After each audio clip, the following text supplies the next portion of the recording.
Republican presidential candidate Nikki Haley is still dealing with the aftermath of her Civil War comments where she, forgot that the thing was about slavery and completely omitted that from her answer.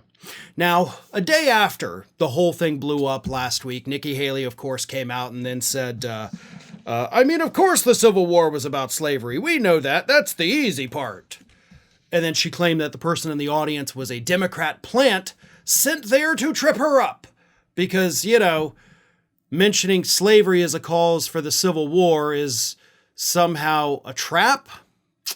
You might want to rethink that because even your explanation doesn't really get you off the hook for it. And by the way, that's not coming from me.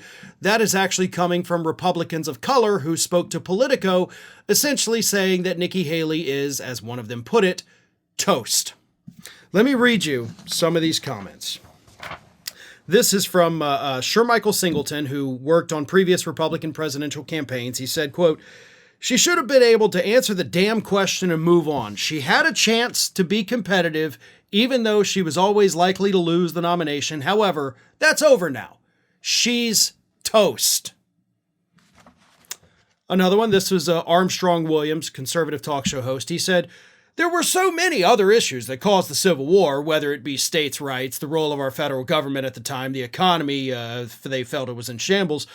But what she has to realize is all these issues, no matter what they were inextricably bound to the institution of slavery. She cannot separate slavery from any of these issues, no matter how many she mentions."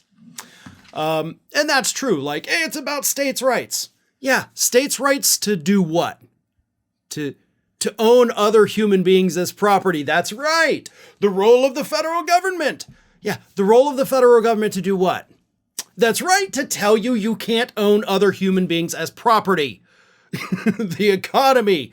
Yeah, because what's the South going to do when they have to start paying people to work in the fields and do all of the other tasks that the slaves were doing?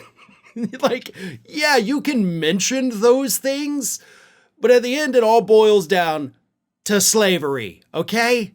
Like, can we just admit that and move on, which is what Nikki Haley should have done. But instead, Nikki Haley wanted to pander to the MAGA far-right, we don't like people of color crowd and left it out.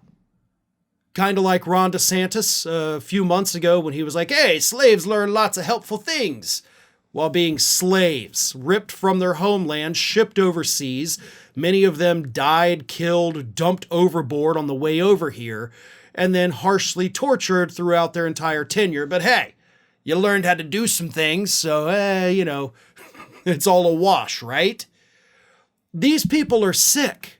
Like, you can't just admit that slavery was bad, that slavery happened, that slavery thankfully came to an end after the Civil War, and we're glad that it's over. Like, that's all you have to say, and then you move on. But because Haley couldn't do that, she is now involved in this, firestorm of her own making.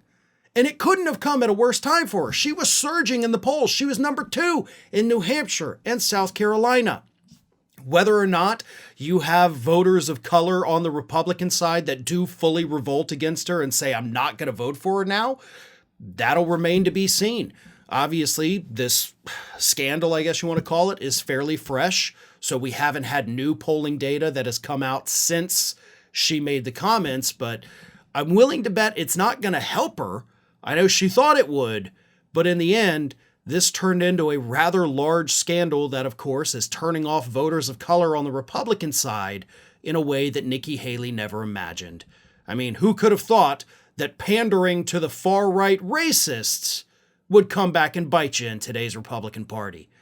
To be honest, I'm sure she didn't think it would, but here she is now, dealing with a scandal of her own design.